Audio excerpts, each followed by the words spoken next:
बिस्मिल्लाहिर्रहमानिर्रहीम।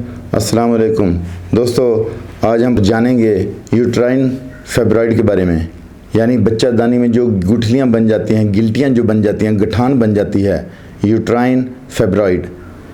यूट्रस में पाए जाने वाले ट्यूमर को यूट्राइन फाइब्रॉइड कहते हैं। ये दो किस्म के होते हैं, एक बिनाइन ट्यूमर, दूसरा मैलिग्नेंट ट्यूमर।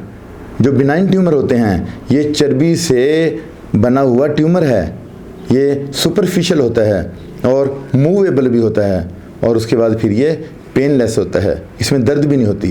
ये जो बिनाइन ट्यूमर है ये प्योर चर्बी का होता है और ये नुकसानदेह नहीं होता, और ये सुपरफिशियल यानी ऊपर ही ऊपर होता है। यूँ हिलाने से आप देखते हैं वो जिल्द के साथ जुड़ा हुआ नहीं है, अलग से है। और उसके बाद फिर क्या है, पेनलेस है और मूवेबल है। दूसरा कौन सा है, मैलिग्नेंट ट्यूमर। ये ट्यूमर इमूवेबल होता है। इमूवेबल इसलिए होता है कि ये नीचे जुड़ा होता है और ये पेनफुल भी होता है, इसमें दर्द होती है और ये कैंसरस होता है। इसकी रूट्स होती हैं नीचे अंदर गोश्त में गई हुई होती हैं, इसकी रूट्स जो हैं इसकी वो नीचे अंदर तक गई होती हैं। ये सिस्ट भी हो सकता है, बाज़ औक़ात ये इतने बढ़ जाते हैं कि औरत को एब्डोमिनल पेन होती है और ये तेज़ी से बढ़ते हैं दोस्तों, और हैवी पीरियड भी होना शुरू हो जाते हैं। आमतौर पे 90% ट्यूमर जो हैं वो बिनाइन होते हैं, मैलिग्नेंट नहीं होते, कैंसरस नहीं होते। ज़्यादातर वो चर्बी के ट्यूमर ही होते हैं 90%, और 50 साल की उम्र में होते हैं। अब हम इसकी वजूहात जानते हैं कि होते क्यों हैं। दोस्तों, फीमेल में एस्ट्रोजन और प्रोजेस्टेरॉन हार्मोन जो हैं इनका लेवल बढ़ जाता है। यूट्राइन लाइन हर महीने पीरियड के दौरान बनती है।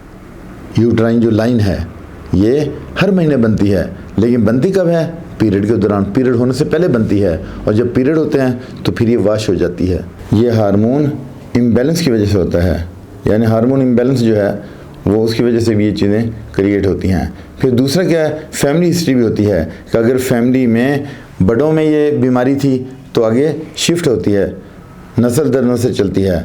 फिर तीसरी बात क्या है कि प्रेगनेंसी के दौरान भी होती है।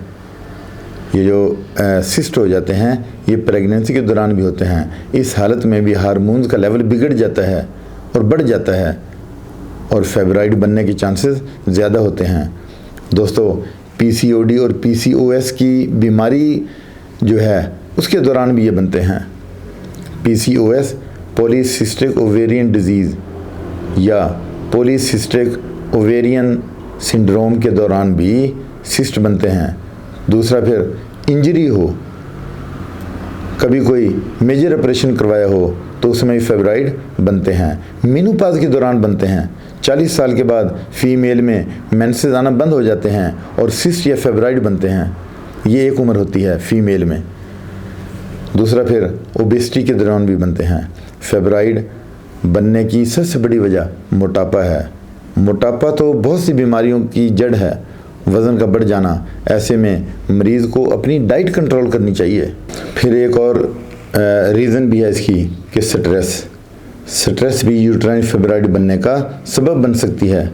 ऐसे में कॉर्टिज़ोल का लेवल बढ़ जाता है और सेरोटोनिन का लेवल कम हो जाता है। जो सेरोटोनिन हार्मोन है ना, सेरोटोनिन हार्मोन है, ये भी बेहतरीन हार्मोन है, लेकिन जब कॉर्टिज़ोल हार्मोन इस पर गालिब आ जाता है, वो मिकदार में ज़्यादा बनता है, तो फिर प्रॉब्लम होती है। अब हम इसके सिम्टम देख लेते हैं।